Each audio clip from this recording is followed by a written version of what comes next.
What a game. What a performance by Milan, but most importantly, a tactical masterclass by Sergio Conceição. And I don't say that lightly. Why? Because it was a game where I learned so much about Milan's new manager. I saw something in Sergio Conceição which I didn't see under Paulo Fonseca. Paulo Fonseca, for me, at times looked tactically naive. He didn't look like a brave, assertive, a dominant manager. Sergio Conceição, I saw the tactical prowess. I saw a manager that was willing to reshuffle his cards, knowing my first game was against Juventus, but Juventus play in a completely different way to Inter Milan. Time to reshuffle, time to readjust my team in order to give my team that edge in a final. And there's a reason why Milan won the game. There's a reason why there was a period when Milan were going toe-to-toe with the best team in Italy in Inter Milan. And they looked dominant in that second half. Milan, for me, were the deserved winners of the Supercoppa. But let me break it down for you guys. So, the million-dollar question is, how? How did Sergio Conceição overcome Simeone Inzaghi? Overcome Inter Milan? Find a way around Inzaghi's 3-5-2, which the whole world is speaking about and the whole world admires. Because you've seen how dominant and assertive it is in and out of possession. What were the tactical readjustments that Sergio Conceição made? Which players did he utilize in different zones? And they shined. I promise you that there was a player that was used in a different zone with different responsibilities. And he done so well. But we'll touch on that later. But first, we need to familiarise ourselves with how these teams set up in and out of possession. Milan, in possession, set up in a 2-3-5 in the Supercoppa final. Why? Leao, Fikayo Tomori, two centre-halves that split, creating space for the goalkeeper to step forwards. Now you've got three players in build-up. Inter Milan, out of possession, set up in a 5-3-2. So let me just repeat that and see if you guys can figure what I'm trying to say. AC Milan in possession, 2-3-5. Inter out of possession, 5-3-2. The numbers are very similar. They're just the other way round. It's a man-to-man approach in possession. But let me just now focus on AC Milan out of possession. AC Milan out of possession, 5-3-2. Yunus Musa, for me, he's a player that deserves a ridiculous amount of credit. I think his performance was amazing, but he was dropping in that right wing back position, allowing Emerson Royale to tuck inwards and play as a right side centre half. But AC Milan out of possession, 5-3-2. Inter Milan in possession, 2-3-5, because at times Bastoni pushes forward and plays in midfield. But once again, guys, are you beginning to see the pattern? Are you beginning to see the similarity? The numbers are the same. They're just the other way round. Both teams, in and out of possession, have three men in midfield. It's beginning to make sense. This is a man-to-man approach. You can clearly see from the photos, whether it was Milan's 2-3-5 in possession against Inter's 5-3-2 out of possession, it was a man-v-man approach. I'll show you an in-game photo. Look. This is AC Milan out of possession. Look at Yunus Musa pushing forwards to try and mark Barella, who was dropping deep to receive the ball. It was a man-v-man approach in possession and out of possession. And this is where the team that wants it more wins. But most importantly, the team with the right players in the right area. Let's just look at Milan's 2-3-5 in possession. Leao, Fikayo Tomori in the first phase. Who's in the second phase? You had Theo Hernandez that was tucking in a little bit. Emerson Royale also tucking in. In the centre, the anchor is Fofana. Now that trio is tenacious. It's aggressive. It's very defensive minded. AC Milan won a lot of duels in the second phase. Now let's look at Milan in the third phase. In the third phase, you've got Rafa Leao, you've got Reinders, you've got Christian Pulisic, you've got Alvaro Morata. Who are those? Those are the more technically sounded players, the more dominant players in possession, the more penetrative players in the final third. The icing on the cake. Look at this little picture right here. This picture focuses on the areas where Milan were most dominant in possession. Now you can see in the second phase, they were dominant, they were assertive, but they were physical. They won their duels, they retained the ball. They had the players of that skill set. Now let's look at Milan in the final third with the more technically sound players. Over 35% of their ball retention was in Inter Milan's own half. Why? Because they had the players and they had the bodies in the 2-3-5 in possession approach.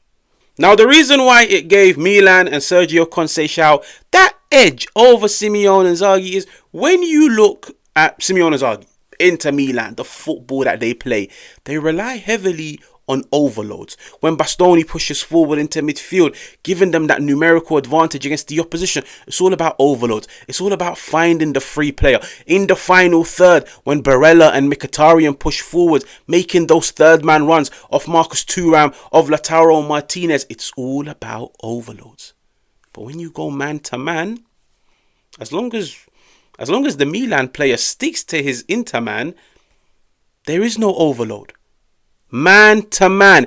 It's brave, it's risky, because all it takes is for one player to have a lapse in concentration and the opposition player is through.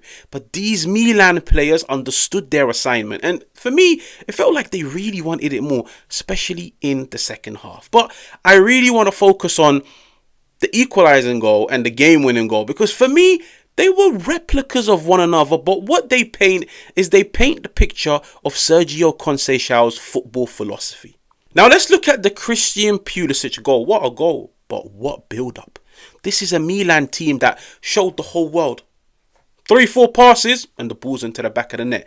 Let me explain. On the 79th minute and 8 seconds, AC Milan's goalkeeper has the ball.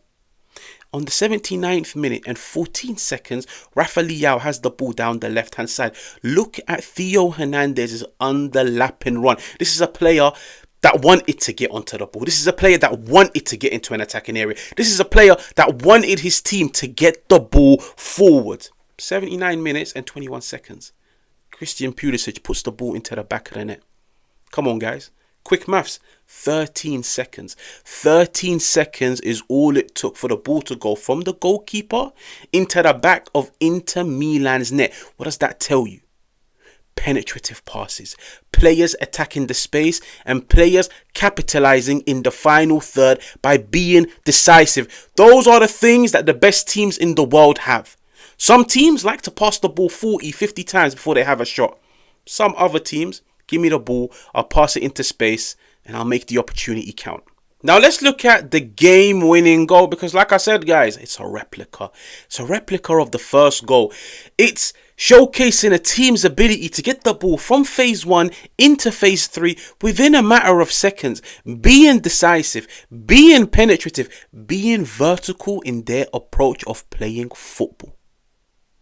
You can clearly see AC Milan goalkeeper has the ball. He rolls it into Malik Tau on the 92nd minute and 26 seconds. Fast forward, 92nd minute, 45 seconds. Keep an eye on Calabria on the right hand side. Calabria receives the ball in build up. He progresses it forwards. But guess what Calabria does? He doesn't just progress it, sit back. My job here is done. No, he passes it forwards. But then he runs down the right hand side. Why? In Inter Milan's setup off the ball, the 5-3-2, who is the left-sided centre-half? Bastoni. Calabria knows, I need to now create this space. I need to have a zone in the opposition defensive box that's unmarked, unoccupied. Bastoni, following Calabria down the right-hand side, leaves the space that Leao attacks. This is all about moving the opposition. If Calabria doesn't make that run, Bastoni stays in that spot. Leao can't make that run. Calabria making the run down the right hand side. You could even make a case it's a decoy run. It's him sacrificing himself. Him going down that right hand side, knowing I'm not getting the ball, but I'm taking Bastoni with me. I've now left space for my teammate to attack. Leao, what a run. To spot the space and time your run to perfection. His performance was amazing. Christian Pulisic to spot the pass, then to get the right weight, the right accuracy, the right timing behind that pass. It's an amazing goal. But guys, this move all started on the 92nd minute and 26 seconds. Tammy Abraham put the ball into the back of the net. 92nd minute, 48 seconds. Quick maths, guys. 22 seconds. 22 seconds. Christian Pulisic's goal, 13 seconds. Tammy Abraham's game-winning goal, 22 seconds. What does that tell you? It tells you that sometimes some teams like to pass the ball 40, 50 times before having a shot on goal. Sergio Conceição, it's all about being penetrative in your passing. It's all about attacking the space, passing the ball into the space, and then being decisive and scoring the game-winning goal. A matter of seconds. A matter of seconds. And it took Milan from the first phase to the third phase.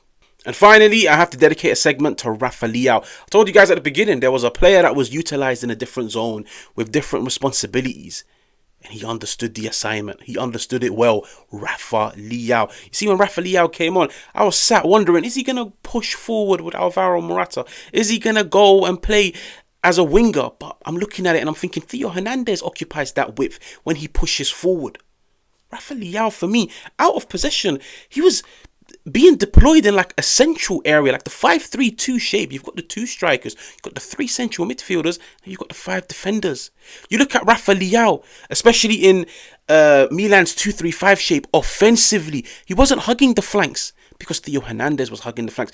Leao was playing in a more central area with bodies around him that he can bounce the ball off, and he showed me something which was so impressive. His ability to play make in central areas that are very congested, his passes, his ability to find his teammates, his ability to dribble in and out of tight congested areas. For me, Leao in that central area, as much as for me he is one of the best touchline wingers for his sheer physicality in that central zone, you saw a different beast to Leao. You saw a player that understood how to create space, how to attack space, how to bounce the ball off his teammates. Because when you look at that run for the Tammy Abraham goal, it starts from Leao being in a very central area, out wide to the left, and running inwards across goal to the right hand side. He went from the left to the right, running across goal. What a performance for a player that was probably given a different assignment to the ones that he's been given under Fonseca, under Pioli. And there's a reason why I labelled it statement performance. Coming off the bench. As soon as you come off the bench, your team goes 2-0 down and then performing. But I don't want to make it sound like only Leao. I feel like everybody in that Milan shirt had an amazing performance. And I have to credit Sergio Conceição for his tactics, but most importantly for his ability to get the message across to these players in such a short space of time. Now, if you're new, make sure to hit the like. Make sure to subscribe. It always helps the channel grow. Make sure to let me know what you think in the comments. If you've got any ideas, any teams you want me to break down, let me know in the comments. And I'll catch you guys on another one.